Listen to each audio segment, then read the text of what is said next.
अ, नमस्कार, मैं स्मृति शुक्ला।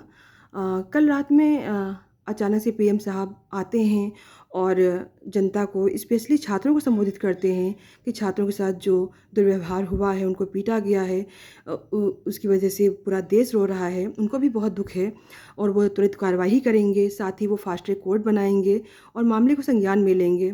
पर प्रधानमंत्री जी, सबसे पहले तो आप कोई भी काम करें, सबसे पहले तो आप छात्रों की एक जायज़ माँग है कि धर्मेंद्र प्रधान जी का, शिक्षा मंत्री जी का इस्तीफ़ा लिया जाए और उनकी जगह पे किसी ऐसे व्यक्ति को शिक्षा मंत्री बनाया जाए, जो शिक्षा की गरिमा को, जो शिक्षा की किसी सिस्टम को समझता हो, जो संवेदनशील हो, जो छात्रों की समस्याओं को समझता हो। और उसके बाद आप संज्ञान में लीजिए उन मीडिया वालों को, जो लगातार एक झूठी खबर, झूठी र्यूमर फैला रहे हैं कि ये 20-25 दिनों से कि ये जो छात्र यहाँ पे बैठे हुए थे, उनको आप चाइनीज़ एजेंट बता रहे थे। उन्हें पाकिस्तान से फंडिंग हो रही है, टुकड़े-टुकड़े गैंग बता रही थी और बोल रही थी कि छात्र तो यहाँ मौजूद ही नहीं है, छात्र तो यहाँ है ही नहीं, यहाँ पर तो उग्रवादी, आतंकवादी हैं। उस छात्र प्रोटेस्ट में वहाँ पे उन बच्चों के पेरेंट्स बैठे हुए थे, जिन 22-23 बच्चों ने सुसाइड कर ली थी नीट का पेपर लीक हो जाने के बाद। उनके भाई-बहन बैठे हुए थे, जिनके भाई-बहनों ने में से किसी ने सुसाइड कर लिया था। जाने कितने बच्चे तो खबर ही नहीं बन पाए, उनके तो नाम ही नहीं है। उनके नाम ही नहीं है और उन्होंने अपनी ज़िंदगी जान गँवा दी, सिस्टम के आगे वो फ़ेल हो गए। उनकी सालों की मेहनत बेकार हो गई। तो कोई भी कार्रवाई करें, इससे पहले शिक्षा मंत्री जी का इस्तीफ़ा लें और इन मीडिया वालों पर कार्रवाई करें। उनको चिन्हित करें जो गलत खबरें फैलाते हैं, जो हमारे देशवासियों को, देश के छात्रों को उग्रवादी, आतंकवादी घोषित करते हैं।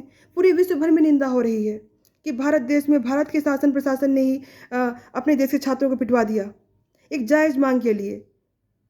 पेपर लीक हुआ था, उसके लिए शिक्षा मंत्री का इस्तीफ़ा माँगा जाता, वो तो इस्तीफ़ा उन्हें स्वयं दे देना चाहिए। 100 से भी ज़्यादा पेपर लीक हो चुके हैं। उसके बाद भी शिक्षा मंत्री अपना इस्तीफ़ा नहीं दे रहे हैं। सबसे पहले तो वो अपना इस्तीफ़ा दें। आपने देश के बच्चों को 20-22 साल के बच्चों को, बेटियों को, बच्चों को, छात्रों को आपने पिटवा दिया। उनको इस तरह से बर्बरता से पिटा गया है, बिना नेम टैग लगाए हुए, बिना वर्दी पहने हुए। पुलिस वालों ने डंडों में कील लगा के उन्हें पीटा है, टियर गैस के गोले फेंके हैं। छोटे-छोटे बच्चियों के साथ दुर्व्यवहार हुआ है। छोटे-छोटे लड़कों के साथ, 22-23 साल के बच्चों के साथ, उनकी टाँगें तोड़ी गई हैं, हाथ तोड़े गए हैं, सर फोड़े गए हैं। उन्हें दौड़ा-दौड़ा के मारा गया है। ये वही बच्चे हैं जो इतने दिन से प्रोटेस्ट कर रहे थे, पीसफुली प्रोटेस्ट कर रहे थे, क्या गलती थी उनकी? सिर्फ़ सदन में आकर आपसे अपनी माँग ही तो रखना चाहते थे और एक जायज़ माँग रख रहे थे कि शिक्षा मंत्री अपना इस्तीफ़ा दें और लगातार न्यूज़ और मीडिया वाले गलत खबरें दिखा रहे थे कि यहाँ उग्रवादी हैं, वहाँ माँ-बाप की आँखों से आँसू नहीं खून बह रहा था, जिनके बच्चों ने सुसाइड कर ली। आपकी सरकार ने, आपके प्रशासन ने, शासन ने, सबने हमारे देश के भविष्य को लूला-लंगड़ा कर दिया। उनको मार-मार के, पर छात्रों का आत्मविश्वास कम नहीं हुआ है। वो वहाँ से नहीं हटेंगे और छात्रों के साथ ऐसी बर्बरता नहीं सही जाएगी। इमीडिएटली शिक्षा मंत्री जी का इस्तीफ़ा लीजिए और किसी अच्छे व्यक्ति को, सही व्यक्ति को, जिसे नॉलेज हो, जो समझ रखता हो शिक्षा की, उसको शिक्षा मंत्री के पद पे बिठाया जाए। जय हिंद, जय भारत।